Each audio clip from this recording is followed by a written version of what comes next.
we're gonna coffee talk it. So, welcome to Keyword Crypto. My name is Michael, and I have a guest on. Why don't you introduce yourself? Because I don't know how you want me to talk about you or say your name or anything. Hi. My name is Jeezy. You can call me Jeezy. I do a little show. I was going to do my intro for a second, but It's not your show, dude. Don't try to take over.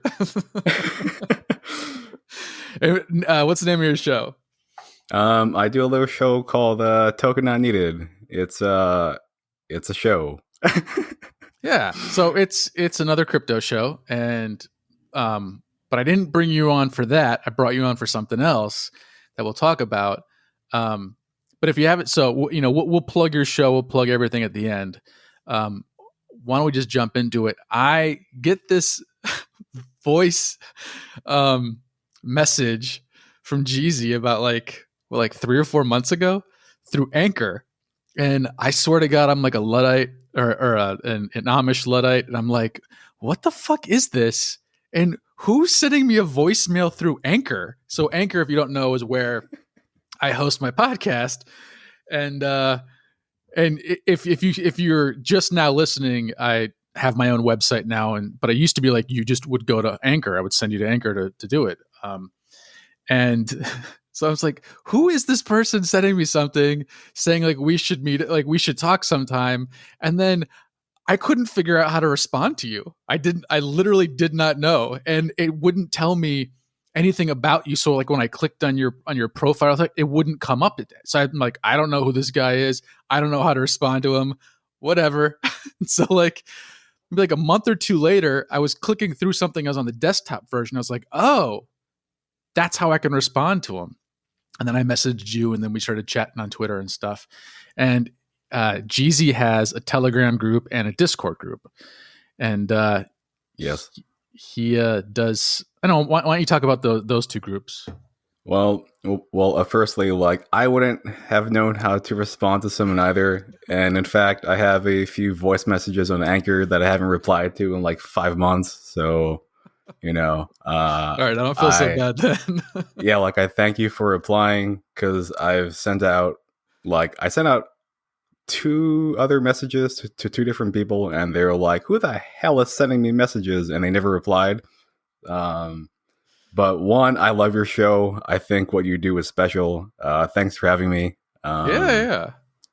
And I kind of feel bad about plugging my stuff, but no, dude. Hey, it's all about plugging. It's what's good for one is good for the other. Like all boats rise with the rising tide. All that garbage. I feel the exact same way. There was one dude who was like, aren't you in competition with like Michael's podcast? I'm like, no, dude, I fucking love his show. Like, I wish I could be that coherent all the time, but unfortunately I'm me. So that's the last thing I would call myself, but okay. Thank you for that. Yeah, but just real quick, you can find my show at tokennotneeded.com. It's a show. It's a crypto show.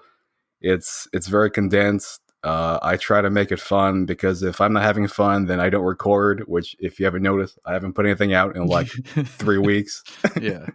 Like I sort of rushed things out the last 2, so I wanted to make sure this one was fun. But yeah, that's it. Like, let's so I have a question for you. Like, where do you think this is all going with Bitcoin? Oh man, I don't make predictions. Michael, make predictions. I don't make predictions. I continually say I'm not here to pick winners or losers. I'm just here to be in the market. I don't care if Bitcoin beats Ethereum or Ethereum beats Bitcoin. I am just focusing on how to stop being poor. I'm not wearing a Bitcoin jersey and hoping Ethereum's going to do bad. I'm literally sitting there watching the chart saying, okay, Ethereum's going up against Bitcoin. Fuck Bitcoin, I'm going Ethereum now. And then if it switches, I'll switch back to Bitcoin or whatever, or Nano or this or that. Or I'm not rich enough to be able to pick sides. And also I just don't care. I want the crypto space to be successful. So this is one thing that I pointed out to our fellow admins that I love about you is that I I call myself an asset trader, and that's basically what I do. Like, I'm not really much of an analyst. I mean, there are some things that I'm analytical about in crypto, but in general, I refer to myself as a trader because I'm here for the gains. But that's one thing I love about you is that like you're very objective about stuff, whereas with like you see it with like other shows, like they're like pumping their bags, and I guess you could classify mine in there as well. But yeah, but I like your show because it's not like there are aspects of trading, but it's not like a trading show, and that is becoming rarer and rarer. And the fact that your show is so good, it makes me like want to stop talking about trading. No, I think it's important. And so originally I was so Jeezy has a Telegram group and he invited me to come on it. And at first I was a little skeptical because you are very you seem very passionate, not just about blue chips, but about really digging for up and coming projects. Yes. And so I kind of kept quiet on the Telegram group for a while. I was like, okay, is this guy just like a pump and dump guy or whatever? But I was like, no, like you say you're not an analyst, but you do a lot of work. You know, you're Yeah. you're finding out the devs, you're finding out what projects they've done, you're finding out like and you take it passionately where at one point War on Rugs, which is a Twitter account, called out something that you had done research on and you were like, fuck War on Rugs. I fucking did a ton of research on these guys. Like fuck those guys. Like, I these mean, are not scammers. It's like you're passionate about the time you put into this stuff. So like that kind of got me to feel more comfortable at actually engaging in that Telegram group. well, first and foremost, thanks, because it's like it. It. I don't think. Well, everyone that's in that Telegram group, I think is like great. Like I love everyone in there, and that was something when so to build up the community. I've had to network a lot, and I've tried to avoid including anyone who I feel is like a P&D con artist. Yeah. Because I don't like being labeled as that either. And I've always tried to make it a point where it's like it's all about all of us. Like this does take a team. Like just the inside baseball. Like it takes an entire group to get everything going, and just to build a network. So I'm always grateful for you, for everyone. Crap, I lost my train of thought, but That's all right. No, so like, and for people wondering, like, I joined the group maybe like 2 months ago, 3 months ago, and oh wait, oh go wait, ahead. Michael, can I go back to Warren Ruggs? Okay, so Yeah. so so firstly, I see merit in what they do, and this was one of our first interactions on Twitter. Was Yeah, I was yeah. like I don't see the need for some watchdog to watch over the entire crypto market. Like they could abuse that power, and I still feel that way. And but also I do see merit in what they do because there are very bad actors in crypto in general because everyone's trying to make a buck and they're trying to make it fast. And some devs go from one project to the other, they exit scam and they never get caught. And I do see merit into what they do, but also still fuck them because I don't like the fact that they're so like volatile. Like if they were like Solidity Finance, the other group that audits, like that's fine because they're cool. But Warren Ruggs, they have like a chip on their shoulder, and as someone who also has a chip on their shoulder, fuck them. See, but that's the good thing about Twitter and the crypto community is we need that. We need people with chips on their shoulders, kind of like taking each other down a peg. But also, like, if War on Rugs is right 50 or 60% of the time, I want to at least have that in my periphery that I can glance at occasionally. And if you're like, hey, fuck War on Rugs because of this call they made, and I did all this research, I'm gonna go, okay, I'm gonna look at that. I'm like, okay, cool. Well, not everyone's right or wrong all the time. It's like we're all, especially in the wild west of crypto right now. What I was going back to earlier was I joined a couple months ago. And I've noticed that you, like, the group has been about 2 to 3 weeks ahead of the curve on Yeah, the that's pretty DeFi, great, huh? on the DeFi stuff, on the NFT stuff, on the Oracle stuff. And I'm just like, holy shit, like I kind of landed into a gold mine. Now, granted, I don't have the money to make like 90% of the plays that people are throwing out there. So I'm just kind of watching, and I spent like a good 2 months like kind of fact checking all the different calls that people were making. And it's not one person making calls. It's not two people making calls. It's literally like one person will jump in that I haven't heard like from for a month.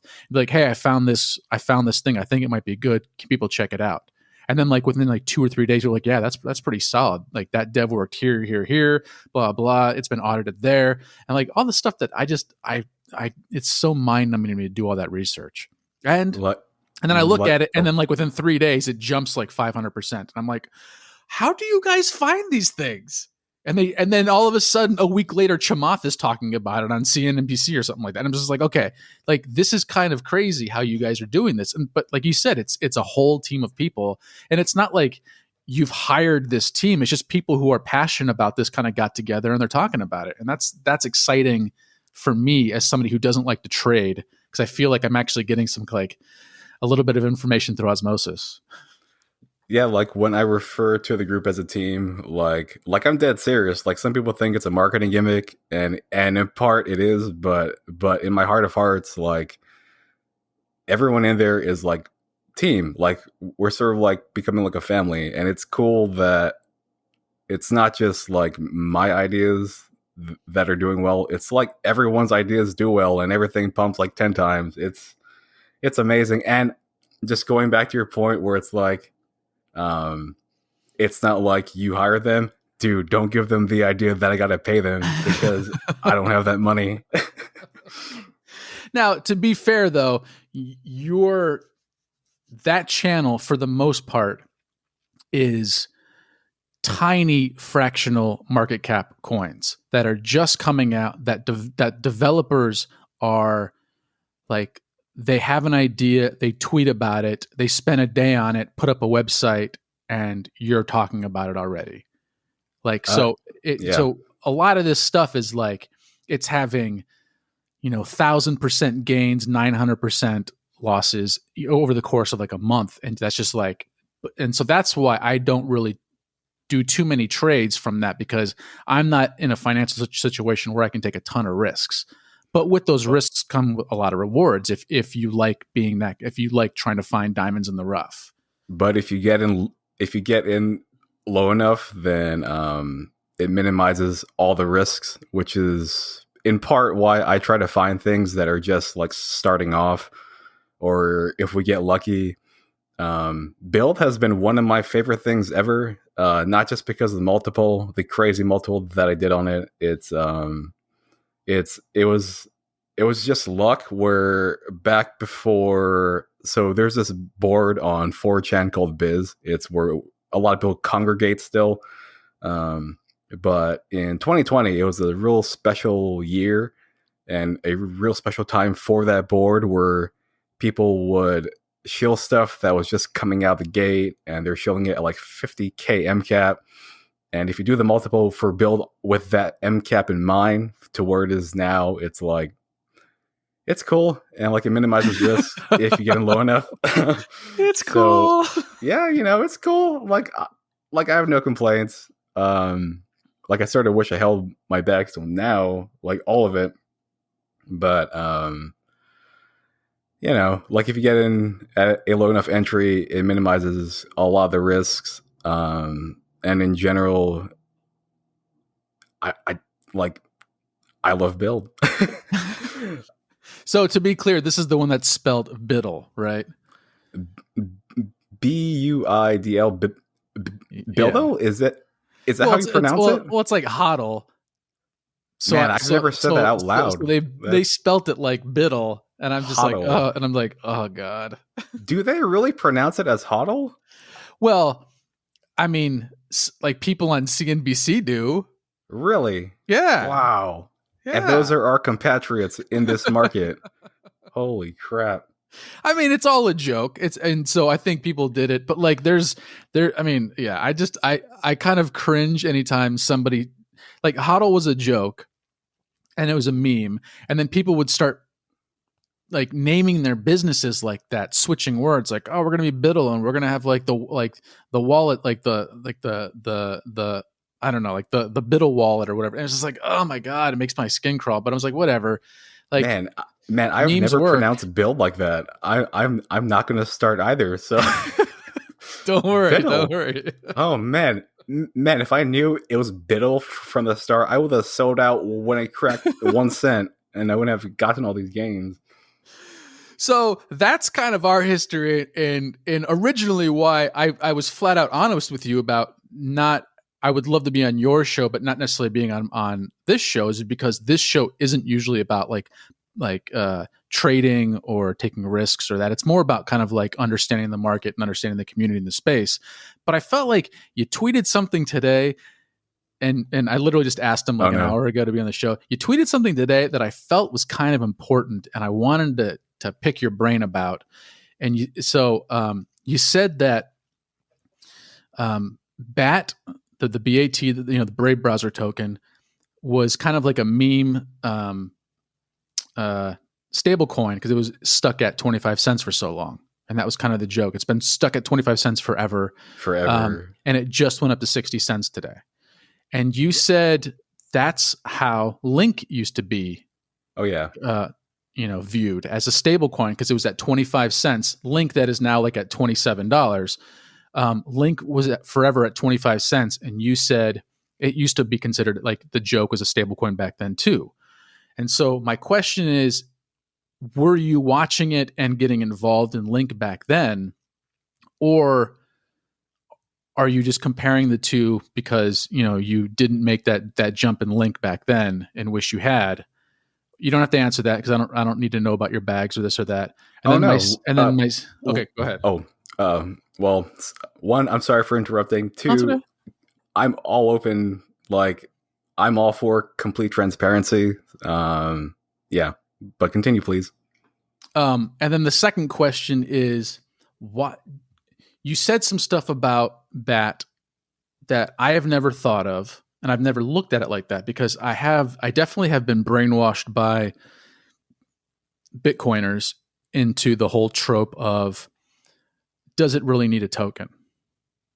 And so I would look at Brave and I'd be like, well, does it really need a token? I mean, you could run Nano on it. You could run Litecoin on it. You could just have a tip. So Nano is really good about doing tip bots. They have a tip bot on Twitter, on Reddit, and on WhatsApp now. And so you just, send like 3 or 4 Nano to your WhatsApp account, and you can just tip people. And it's really simple. It's just like you do like exclamation point tip and then their username and how much you want to send, and you send $1 to somebody. So I was like, well, you can do that with Nano and it's super simple. I'm assuming you could do it with pretty much any cryptocurrency if somebody built a tip bot for it. Why do you need your own token for BAT? That's a good question. To me, well, so when did Nano roll out their tip bot? I'm just curious about that. Nano didn't roll out anything. Nano doesn't do anything except for the code to make the cryptocurrency work. Everything else is just people building on top of it. So it's a third-party tip bot then. Yeah. So in general, like Parachute having their first-party tip bot is sort of superior to Nano. I'm just joking. I would actually push back and I say I would prefer third-party. So it's kind of like Ethereum, where Ethereum runs and then they allow any dApp to be built on it. And that way it's a free market system where they're not trying to compete against third parties for a certain space to try to make money off of it. They're allowing anybody, and they say, we're just going to focus on the infrastructure and we're not going to try to compete with anybody building on top of the infrastructure. So that's kind of what I like about it, because I feel like that's a true free market. You're just giving people the code and you say, go build on it, do your thing. We're not going to compete with you. So do you see Nano as more of a platform or as a currency? Because I always saw it as a currency.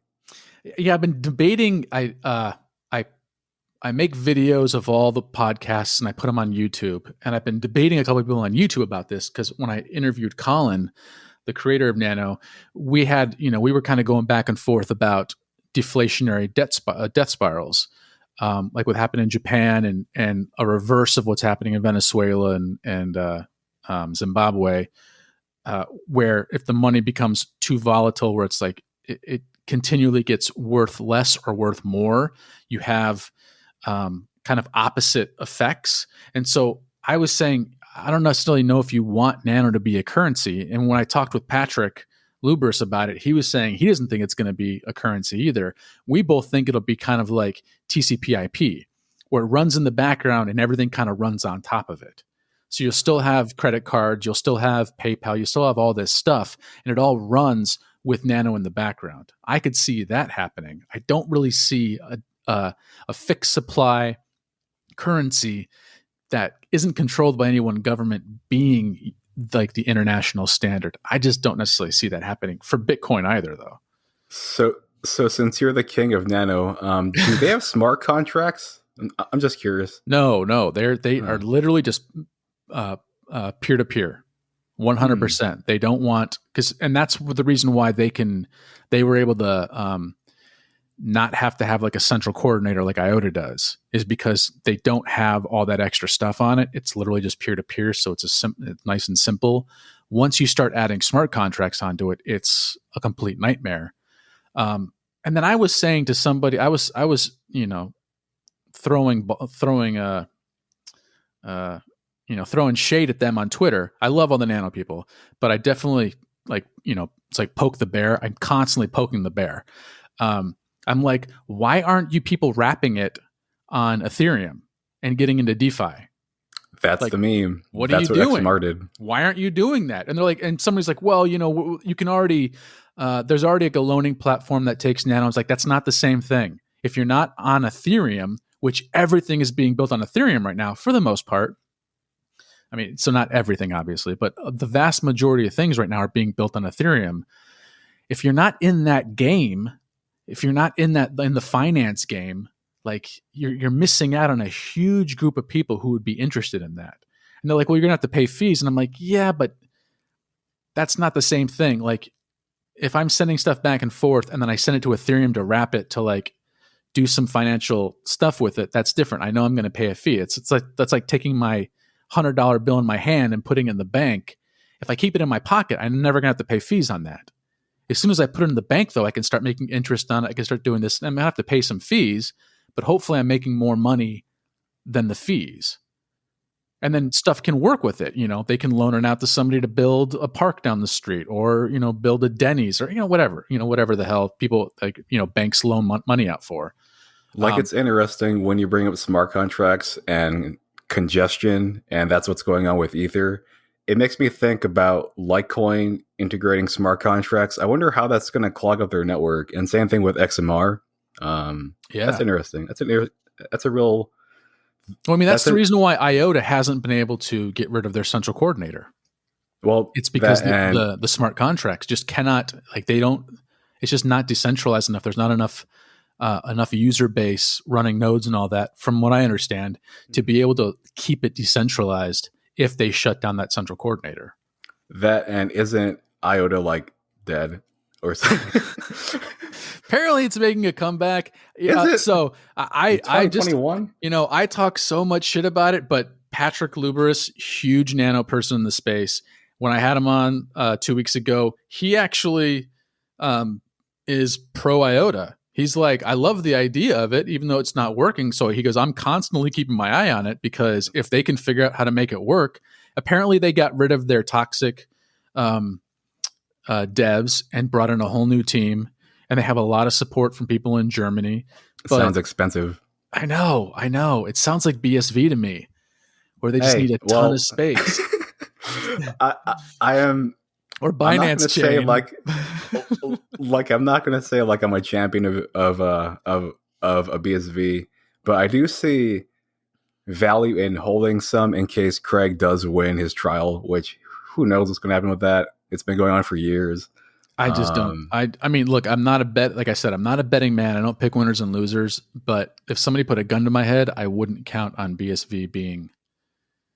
Yeah, like I do see like it's going to end up if Craig loses, he's going to have to dump his stuff to pay the fees. Now, whether he dumps his BSV or his Bitcoin remains to be seen. Because Squire is one of the top miners in general.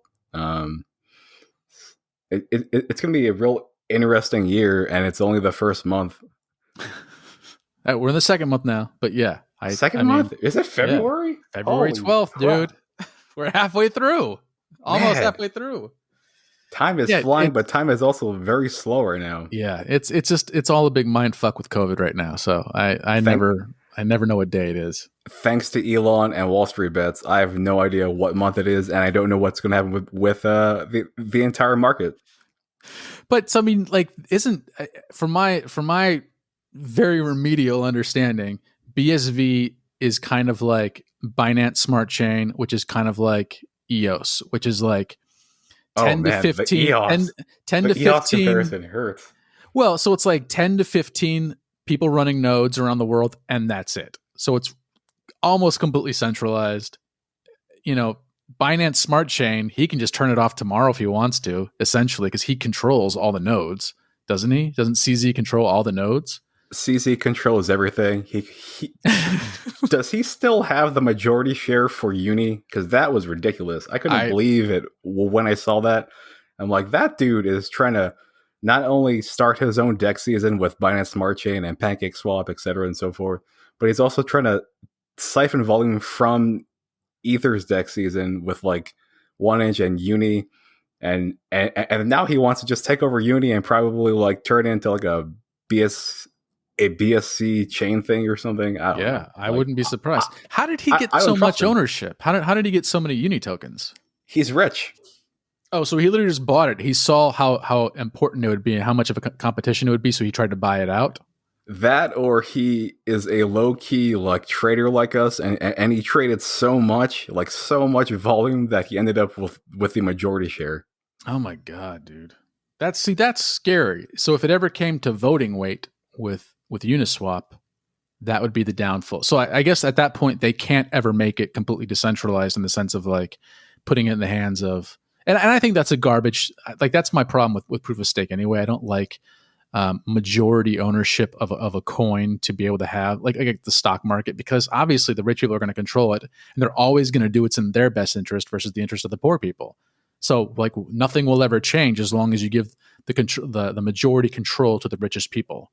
I feel the exact same way about proof of stake. That's why I'm low-key, like very hardcore proof of work, because there is a monetary value to the cost of mining, and that in turn does affect the price of things.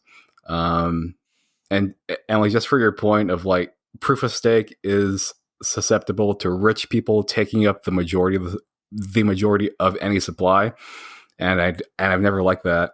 But in general, like I have changed my opinions about stuff because the market changes all the time. Exactly, and I've said it on the show before. Sometimes you have to take your brain out of your head and just set it down on the side and get back to trading and just go with the flow of what's going on, because none of this stuff is rational half the time. That was a terrible statement. Most of the stuff isn't rational most of the time when it comes to crypto. No, like I think you're right, because just what's going on right now is like everything's pumping, and I don't understand why. And we're heading into March. You understand why? It's all wash trading on Binance. Like the entire market is wash trading. It's just it seems like it. I wouldn't be surprised. All my bags are pumping. Like I can't. I don't know. Like to me, it's weird because March always dips, and unless Elon is going to keep us up for the rest of the year or the rest of the cycle, March has always dipped. So this whole like euphoria that's going around now, I think we're in for a rude awakening. But of course, I always err on the side of caution, and I'm not a bear, by the way. I want this to stay gold forever. Well, it's funny because in 2017, like literally the week before 2018 hit, people were like, hey, January is known for being insanely bullish because taxes are over. So people just start trading like crazy. And in 2018, that didn't happen. massive bear market. A The, little, some the, alts were going, but Bitcoin was dumping, Ethereum ran for a little bit and then dumped. I mean, it was not like people who I knew who were rich, who had been in it 4 years earlier at the previous cycle, they were completely taken off guard by it. And so that's like why part of me thinks like that. this is 2016 to 2017. Yes. Like I do think it's 2016, 2017, but also the reason, in my opinion, and it checks out, in my opinion, the reason why that crossover from 2017 to 2018, where Bitcoin like mooned hard and it completed the meme chart and then dumped, is because CME announced their Bitcoin futures Yep. in November. They launched in December. It took about a month for them to screw with it, and that caused capitulation. The fact that they just announced the ETH futures like 2 weeks ago and people are still bullish and ETH is still super high, that makes me think that ETH's, doomed. Yeah, I mean, that could absolutely be because what CME just allows people to start shorting stuff, right? That's the fun of it. That's what I had fun doing. Yeah. So, I mean, that could easily be they launch it, they let it just start pumping and pumping and pumping for a few weeks, and then people start shorting the shit out of it. And then, but I thought you could short ETH before CME. I thought there were ways to short ETH before. You could on BitMEX, and I think on FTX, like I don't do margin stuff these days or the leverage trading, but there's FTX now, which overtook a BitMEX. But back when I was doing it, there was BitMEX, and you could short ETH to the ground if you wanted to. The difference between like crypto-based stuff and CME, I think, is like massive, because CME is a massive player for all that stuff, like with BlackRock. And speaking of BlackRock, I'm curious to when they're going to launch their Bitcoin futures, because I kind of want to stable a lot more things up before they do. Yeah, I'm actually gonna talk to so if anybody doesn't know, I've been tweeting like crazy. So about I'm interviewing a crypto tax accountant on Monday, and I want to see how that will affect things, because if you buy something and you have in your 401k and then you find all these people start shorting it, how does that really, like, how does that change things if you start selling and blah blah? And I mean, is it just like a normal stock when it's in your 401k? Like, I'm wondering how that's going to affect people, and if people want to keep something volatile like Bitcoin or Ethereum in their 401k or Roth IRA. Like, that's kind of a scary thing to have when it's that volatile. Yeah. Like, you're making me think, because it's like I wonder, this could, at some point, Bitcoin is going to plateau and never deviate extremely in either direction ever again. I don't know when that is, and I don't know what price point. A lot of people think like 100K, but who knows? Like, it could be now. Like, this could be the eternal crabbing for Bitcoin, because at some point they do want the price stable for the reasons that you said, that they don't want the volatility. They want like the older generations to buy it and not like worry about it, and that only comes with price stability. Yeah. And everyone thought that Wall Street would be the savior of Bitcoin and make the price pump. But what actually happens, institutions have trillions of dollars to short and to push and to keep markets suppressed, and then pump it up and then short it and then pump it up and short it. And so instead of having like that rainbow chart gains, they could say, you know what? Yeah, we think $200,000, but instead of it being in 2 years, we're going to make it in 20 years. Because we want that kind of stability for people's investment portfolios. I see all that playing out. I just don't know what this year is. It's just a really weird year thanks to Wall Street Bets and Elon, especially Elon. Like, yeah, that guy's such a scammer. Man. Him and Chamath, dude. Ugh. Yeah, like, I'm not going to say anything negative because he has a lot of money. That's what I'm here for. Why, thank you for taking the bullet for me, Michael. I appreciate it. I love you, Elon. Hey, man, if you want to sponsor my show, I'm all for that. P&D Bitcoin all you want. But yeah, like the P&Ding from those two things, especially Wall Street Bets, where they split up into like a bunch of 30,000 member telegrams. It's out of control. Well, and then you had Chamath go on CNBC and say, "This is great. This is absolutely the most amazing thing people should look at."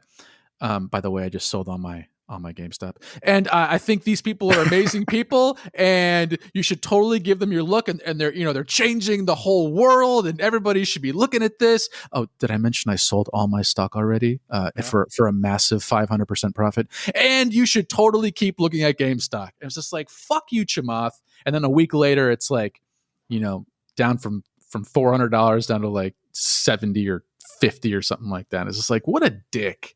You're 100% right. Like all those Wall Street bets guys were being played by the rich. Like it was so obvious. Yep.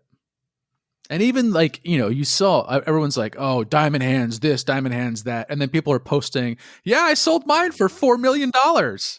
here's my screenshot. And people are like, bro, what the fuck? You just said diamond hands 2 days ago. Yeah. I wanted you to think that. I wanted you to believe it was diamond hands. And then welcome to baby's first P&D. All those traders got a good taste of it. Exactly. God. So, okay. So let's get back to BAT. Should I have done research? Because I'm going to repeat all my talking points. Well, so what makes you bullish on BAT? Because you keep talking about it, and then I post a BAT BTC or a BAT ETH chart and be like, bro, it's been going down for like 3 years against ETH. So that was the fun of it. Is it was a stable coin for the longest time, and now it's not. To me, I always say that we trade memes, and I think that's true. And to just break that down, it's like, this is a hype game. Everything is about hype and momentum and like people shilling it on Twitter, even if they're not your people, like just constant hype. And just, I guess this is weird if you're not, if there are people who are listening to this and I say like meme magic is real, they're going to be like, what is he talking about? Is he nuts? But it all ties in with hype and like the support, like with Link. Link was a once in a lifetime thing for Biz. There has never been a project aside from Ether that has ever been that supported. Well, that and Dog like way long time ago, like 2015. Though these 3 projects are the only 3 projects that have ever had this, like that amount of support period on Biz. And it was during a bear market. It was perfect timing. Everyone in existence who visited that board got behind it. The whole board was filled with all Link stuff for like years. So you had all that hype for years. It was just due to explode. And the Oracle premise, like Oracle's always pump. Just everything worked. It was just perfect timing for everything. And I see that with BAT. It's the exact same setup. Like you have this huge support on a giant platform, and it's been stable at 25 cents forever. It finally started to run. I think it's not vaporware. And to address the talking point that you brought up earlier, why does it need a token? For the ecosystem, to pay advertisers, there is like, personally, I think USD is dying. It's like losing value. I do think there's something to that, and it was estimated by people a lot smarter than me, who said they expect like a 15 to 20% drop in value for USD this year. So all those things combined, there is value to a platform having its own native token that's not pegged to USD, and that's what the BAT token is. And what it's used for is it's used to pay advertisers. It's used to buy ads. If you have their browser installed on mobile, I get 5 ads per hour. It works. It's a nice ecosystem. I've tipped people on YouTube and Twitter with BAT. My only hiccup is they partnered with, what is that name of this stuff? It's in order to withdraw your BAT from any of your browsers, you have to go through this third party Uphold. That's Uphold, and it's KYC. I hate that thing. Yeah, that's the only thing. But this ties into my talking point is, or I'm sorry, this is your show. This ties into your talking point, or it's, where it's if they utilize validator nodes to decentralize their platform, then they can pretty much get rid of Uphold. And I think that's their plan in their maybe not their most recent Medium or blog piece, but one that happened like last month. They're talking about they're working on decentralizing like the entire platform and getting away from Uphold, according to their Telegram.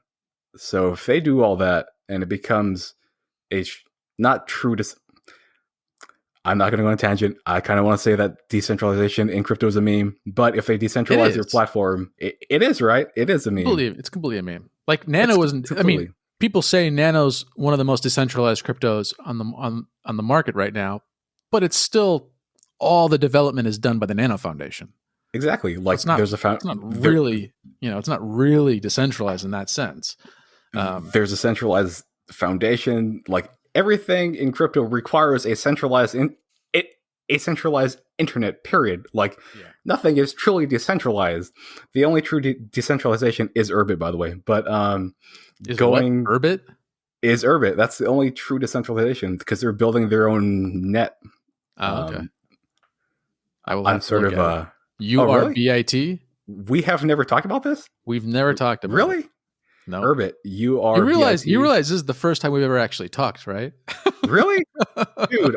I swear I DM you like all the time. At very least, I tag you on the Discord like all the time. No, you do, and I love it because I'm like, there's so much shit that I mean, you gotta also remember, I'm walking into your Telegram and Discord, and there are about. And you tweeted about it today. There's about 1,000, not 1,000, but there's easily probably about 100 projects you're all talking about at any given point. Everything's mooning. And you tweeted today. You're like, there's like 100 projects that are mooning right now. Here's 4. Like, yeah, exactly right. Like it's crazy. I'm just gonna pick 4. These are them. I mean, but here's the thing. Here's the danger, and this is what I want to warn people about is in 2017. Everyone was a fucking genius because everything was mooning and everyone was quitting their jobs to be full-time traders. And then 2018 came and then 2019 came and not a single one of them are left.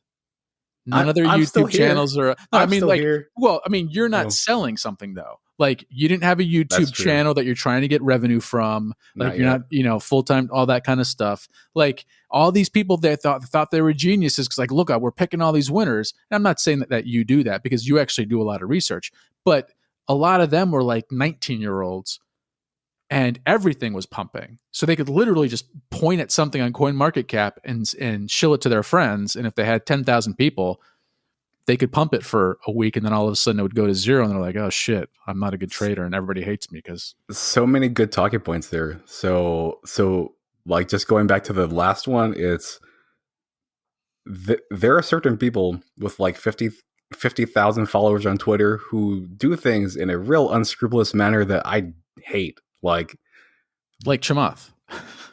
I'm not going to name names, especially names of people who have like one gazillion times more money than me, but there are people who do that, and it does bother me to an extreme amount. That's why I try to make sure that when I post stuff in TG and on Twitter that I do my research and it pumps. Now, whether it takes an extra effort from me to make sure it pumps, I'm not going to detail, but everything I've ever... Don't even say that, because then I'm going to be like, what the fuck? It takes a team, man. It takes a team like marketing. No, and you definitely do put it out there. But that's the thing. The stuff you're putting out there, it all succeeds. It mostly succeeds because it's interesting stuff like oracles or decentralized exchanges or NFT platforms or it's like topical. Things. Yeah, these are the things that like you're not discovering them, but you're discovering people who are actually, so like NFTs have been around for a while and they're just now. Oh yeah. Joe Looney. We had Joe Looney on. He did the first ones with the Rare Pepes. And I like think he did right? the first one. Crypto. I think Rare Pepe was way before Crypto Kitties, but yeah. So every time I talk shit about Chamath, I'm actually trolling Joe Looney. who last week blocked me because I was talking so much trash, and he responds to Wow. me today, and I was like, oh, you unblocked me. He's like, oh, dude, I was just trying to work, and I knew that I would get sucked down the rabbit hole with you, so that's why I had to block you. It's like I hope you didn't take it personally. I was like, no, I was like, I was afraid you lost all your money on, on GME stock, and so, um, but no, That's a nice gesture because, yeah. yeah, like I never unblock the people I block. So, Oh, like yeah. we're friends, and so he just did it as a joke, I guess, Oh, because he has no self control. that's Boom, fair. Joe Looney slam. But Suck it, Joe. so he did Rare Pepes years ago, and Rare Pepes like that kind of blew up and it kind of stuck around for a while, but people weren't really doing anything beyond that, and then CryptoKitties came and that completely destroyed Ethereum, the network, for a while. And That was fun.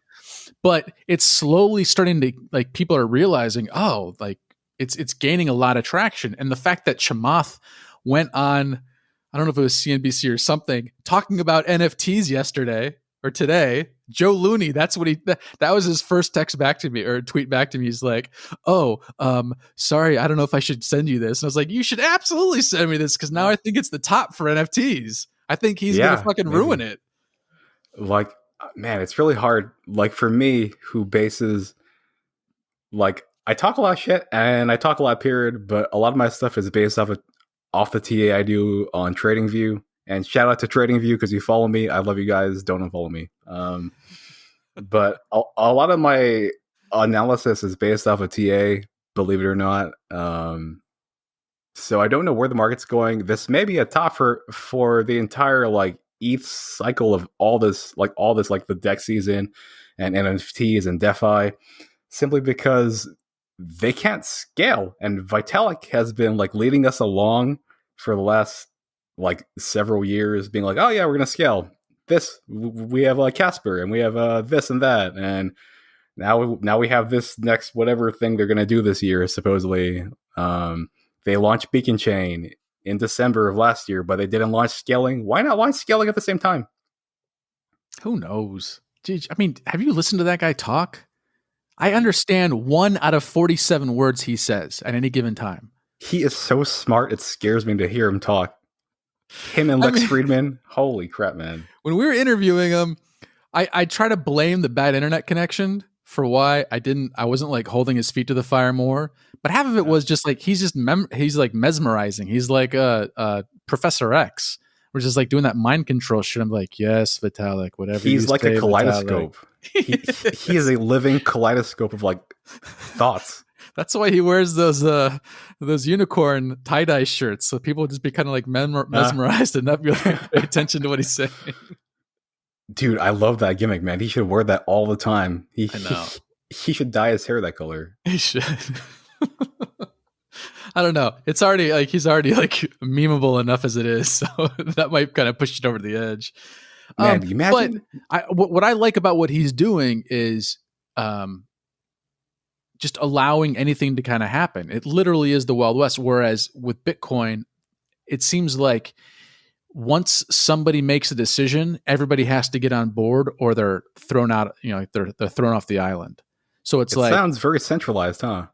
I read this article about one of the main guys in Lightning Network used to be a competitor, and they were they were both trying to put out this white paper at the same time and make it work and blah blah. And then Lightning Network beat him to the punch, and so he just stopped all work at that point and said, "Well, theirs is going to work. I'm not even going to do any more work." And so that's why there is zero competitors to Lightning Network for. I mean, I'm gonna get so much shit for saying that. There are not very many competitors out there that have gained as much traction as Lightning Network.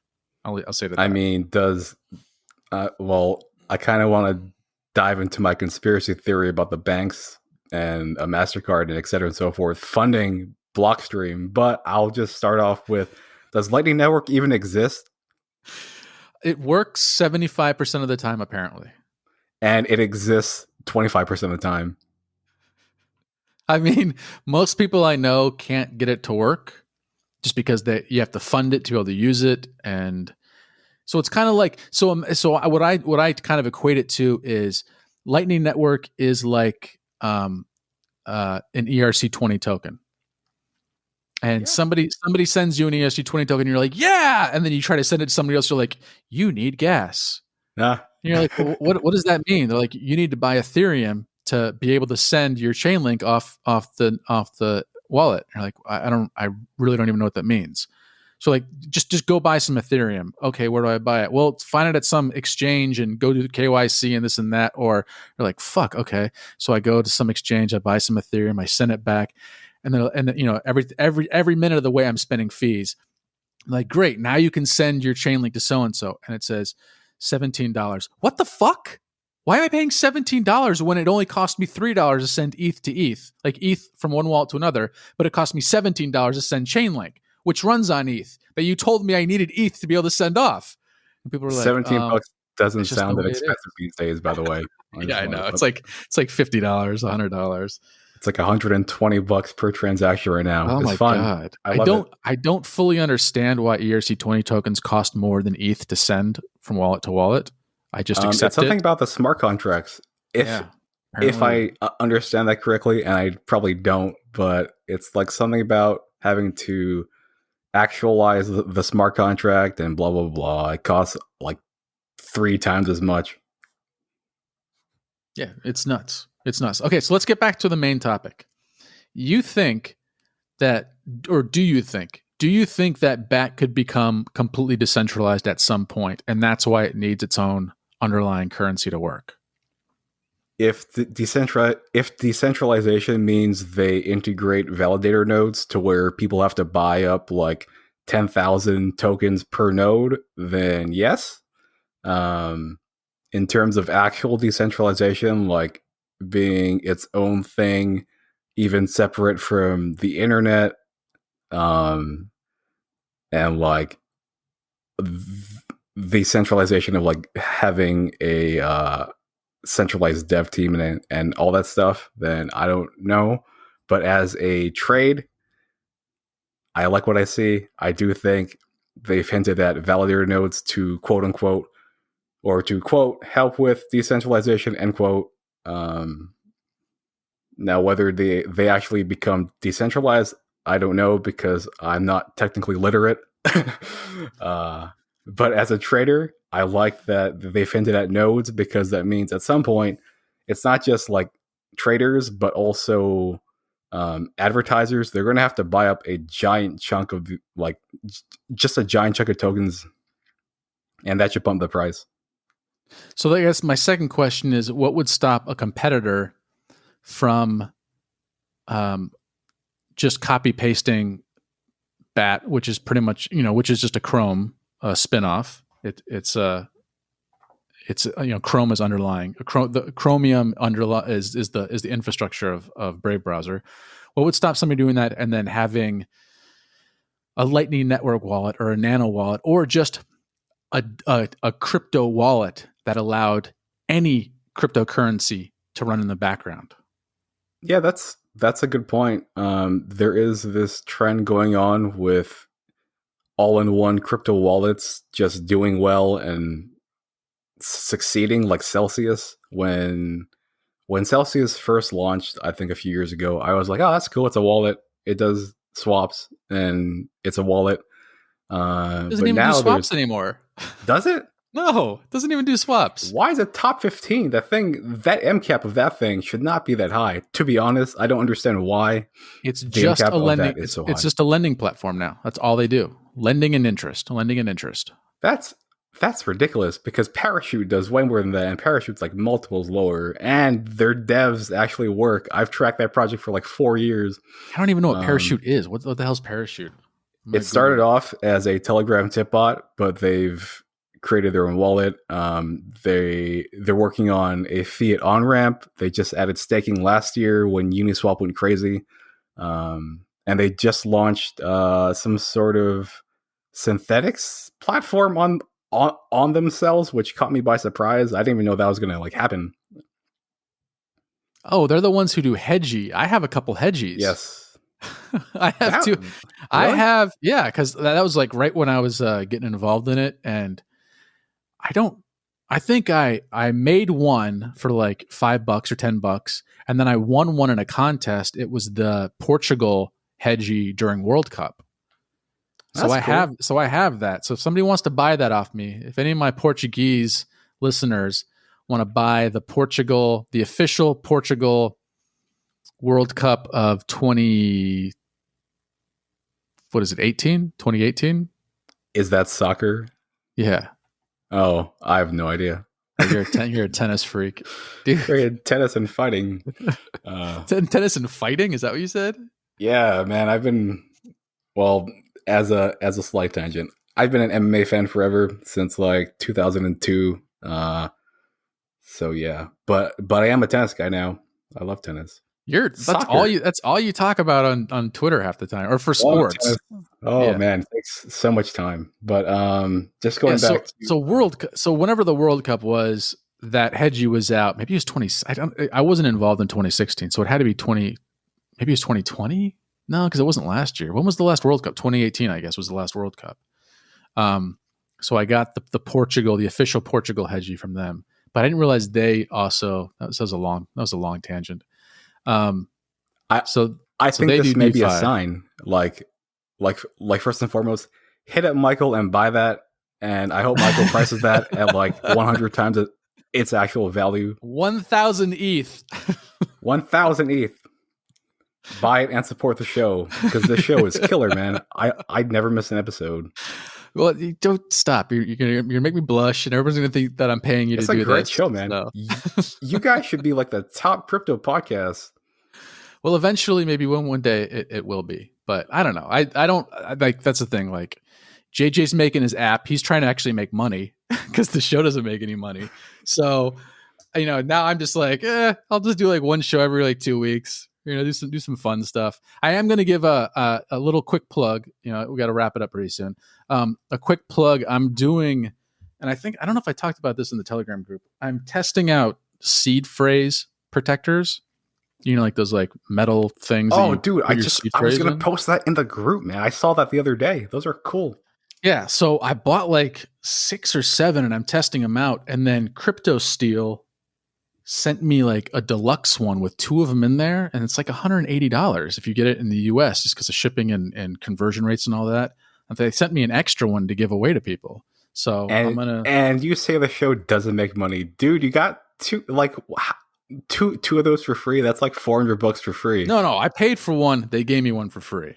So they should give you another one. I'm gonna be honest about it. Is I paid for one, and then and they gave me one for free, and I'm gonna give away that one they gave me for free. So I'm not making any money off of it. So it's not paid advertising. I'm gonna be on, like, I'm gonna give it a solid, unbiased 100 review. out of 10. It's an amazing product. Sponsor the show. No, I definitely have complaints with it, but I think it's a great, like, I emailed with the designer, with the guy who made it, back and forth. He's from some European country, and he's just a really nice guy, down to earth. It's an interesting thing that I'll mention when I do the review on that one. But so I'm going to plug that. So if you're listening now, like and subscribe and all that stuff, and I'll figure out how I'm going to give it away to somebody, and then I'll pay for the shipping too, so you'll get it for free. What a pro. Sponsor this dude. Sponsor this guy, man. All right, so let's plug you. How can people find you? Oh, God. Well, I guess the easiest way would be to hit me up on Twitter. That's where I spam the most. It is Tjeezzyy. There are 3 Ys. I don't have a gimmick for this episode because this isn't my show. I'll put it in the show notes. Don't worry. It's 3 Ys because life is pain. Tjeezzyy. Okay. And you're wondering why it's all tennis. That's where my name comes from. Oh, really? Okay, nice. And how else? Do you want people to know about your Telegram or Discord group, or is it still just like invite only? Only. I mean, people? If you want, like, you can check out the Telegram channel where I post all the trading stuff, where we've been crushing it, to be honest, at Jeezy Talks. Okay. It's just, it's fun. That, and check out my show at token.needed.com. Yes. If you like screaming and jokes and cursing, that's my show. But you also And the reason why we're definitely not even remotely competing is because you actually talk about a lot of projects, and you're like, hey, I think, and you make like, I think like 2 episodes ago, you made like 5 calls, and 3 of them hit within like a Uh, week. yeah, that happens sometimes. I mean, a lot of it is also luck. That and just the way my brain works. I'm just always on on on the ball about stuff. But the reason why we don't compete is because your show is superior. Shut up, dude. All right, You're we're actually cutting it off there. intelligible. We're cutting it My off show, there. like, you can't even understand what I'm saying half the time. It's like he's speaking in like tongues. All right, we're moving on. I don't take compliments well. Um, so that is it. Thank you for coming on, Jeezy. I appreciate it. It was Thank you for fun. having me. And stay sane out there, people, and don't lose all your money. And Jeezy thinks that there could potentially be a dip in March. So keep your eyes open for that, just in case it's true. Please don't hold me to the fire on that. Hey, either way, as long as they're aware that it could happen, they can have that in the back of their mind, in their periphery. Just like a rug pull Twitter account, whatever. War on rugs. Warren Ruggs. Just have it in the periphery. Just so that way if it starts to happen, you're like, oh, somebody said that. Maybe I should be aware of it. Yeah, it's good. It's good. All right, everybody. I have an interview with that crypto lawyer next on Monday, and I'll try to get that out afterwards. And Send this dude questions about that, by the way. yes, send me questions about you. I don't know if it's going to get out, if this is going to get out in time, but fingers crossed it does, and they send me more questions. If you're a U.S. taxpayer. All right, everybody. Catch you next time. Bye.